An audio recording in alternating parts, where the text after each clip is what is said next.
নমস্কার, কেমন আছো তোমরা সবাই? ঋতুশ্রী সংসারে তোমাদেরকে অনেক অনেক স্বাগত জানাই।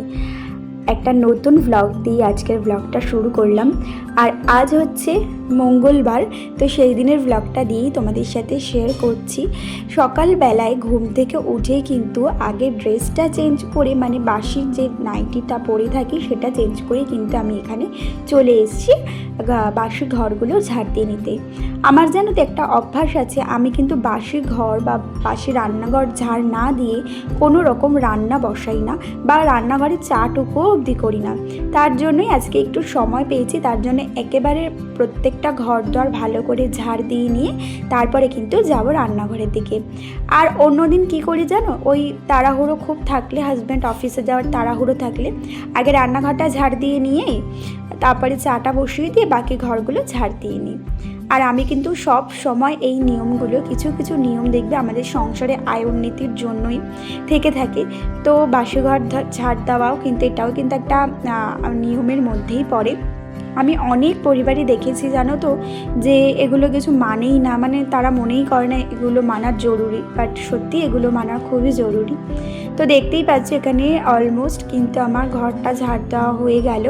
এরপর আমি যেটা করব, রান্নাঘরে যেখান থেকে খাবারের জল নিই সেই জল থেকে কিন্তু নিয়ে সমস্ত ঘরে ওই জলটা কিন্তু আমি ছিটিয়ে দেব। মানে আমি এখানে কিন্তু আমার ঘর বাড়িগুলোকে শুদ্ধ করে নিলাম। আর দেখো প্রবেশদ্বারেও কিন্তু আমি জল নিয়ে নিচ্ছি। প্রবেশদ্বারে জল দেওয়ার মাধ্যমে কিন্তু মা লক্ষ্মীর কৃপা পাওয়া যায়। তাহলে সকাল সকাল সমস্ত ঘর দুয়ার, উঠোন বলো বা যাই হোক, প্রবেশদ্বার প্রত্যেকটা জিনিস কিন্তু পরিষ্কার পরিচ্ছন্ন করে নিলাম। এরপরে যে আমাদের ছানাপোনা আছে আমাদের বাড়িতে, তাদেরকে একটু সেবা যত্ন করলাম। আর আজকে যেহেতু একটু হাজব্যান্ডের ছুটি ছিল, তার জন্য ও কিন্তু বাইরে থেকে তো কচুরি নিয়ে এসেছিলো, সেটাই খেয়ে নিলাম। আর রান্না বান্না করতে করতে আজ একটু বেলাই হয়েছিল। আর দেখো এখানে বাজার থেকে একটু মাংস নিয়ে এসছে, তো সেটাই করব। জানো তো আমি মাংসটা ধুচ্ছিলাম, ধুতে ধুতে আমি না খুব একটা মাংস ধুতে পারি না, মানে বলা বলে একটু আমার ঘৃণা লাগে। তো তার জন্য কিন্তু এইসব কাজ আমার শাশুড়ি করে থাকেন। বাট যেদিনকে হাজব্যান্ড বাড়িতে থাকে সেদিনকে কিন্তু ওই এগুলো করে। যাই হোক, তো আমি করতে গেছিলাম, ও আমাকে বললো তুমি সরো, আমি করে দিচ্ছি, কারণ তোমার এটা করতে করতে আমার করা হয়ে যাবে। আর ওইদিকে আমি চলে গেলাম সোজা ঘরে। এখানে দেখো আমি বেডটা কিন্তু তুলে নিয়েছি। এতক্ষণ বেডটা তুলতে পারছিলাম না, কারণ হাজব্যান্ড আর ছেলে এই ঘরে ঘুমোচ্ছিল। মাঝখানে দুজনেই উঠে গেছে, তার মধ্যে কিন্তু ছেলেকে খাওয়ানোও হয়ে গেছে। ওকে একদমই খালি পেট রাখি না, তাড়াতাড়ি উঠে গেলে ব্রাশ করে কিন্তু ওকে খাইয়ে দিই। তো দেখো এখানে খুব ভালো করে আমি বেডটা পরিষ্কার পরিচ্ছন্ন করে গুছিয়ে নেব। আর আমার ঘরটা না, মানে আমার বেডরুমটা না ভীষণ ছোট, বাট আমি মনে করি তোমার ঘর যতই ছোট হোক, পরিষ্কার পরিচ্ছন্নতাই কিন্তু আসল সুখ।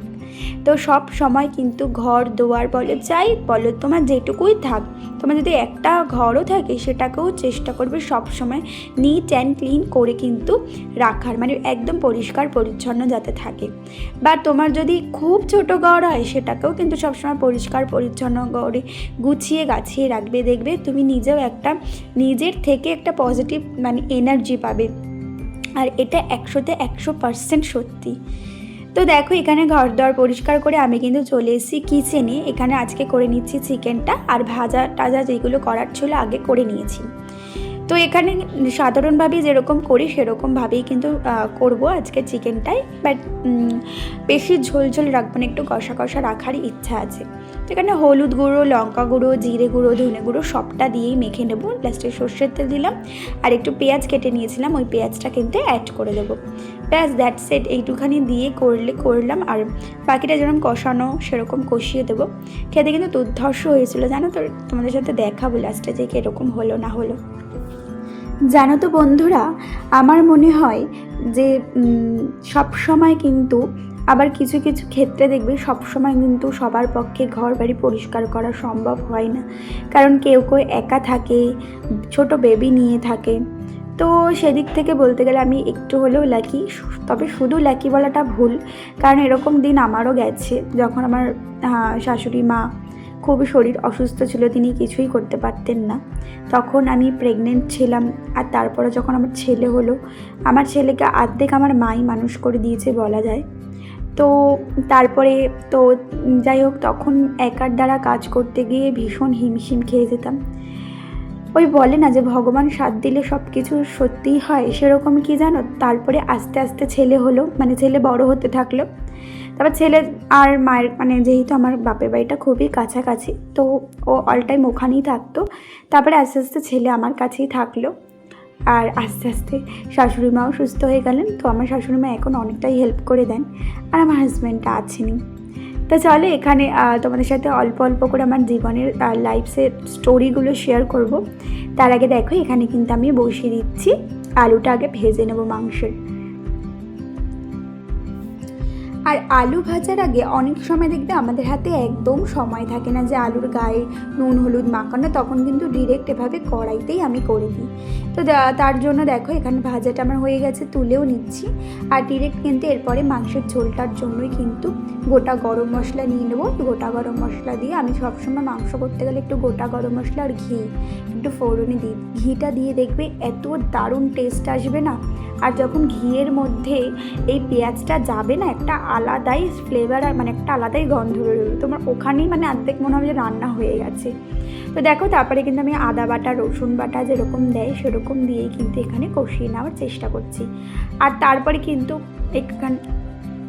কিন্তু এখানে যেরকম মশলাগুলো ড্রাই স্পাইসেসগুলো যেরকম মাংসতেও দিয়েছিলাম সেরকম কিন্তু এখানেও দিয়ে দেবো।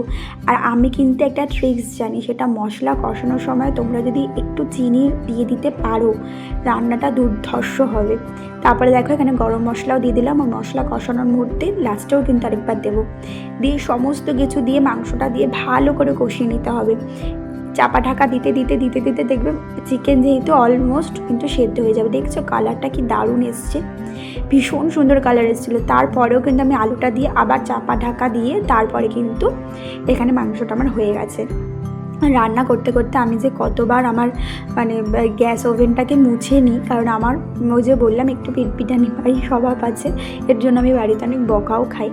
তো দেখো এখানে রান্না আমার অলমোস্ট হয়ে গেছে। তারপরে কিন্তু আমি এখানে রান্নাঘরটা ভীষণ ভালো করে ঝাড়ও দিয়ে নিচ্ছি, আর এখানে কিন্তু মুছেও নিচ্ছি।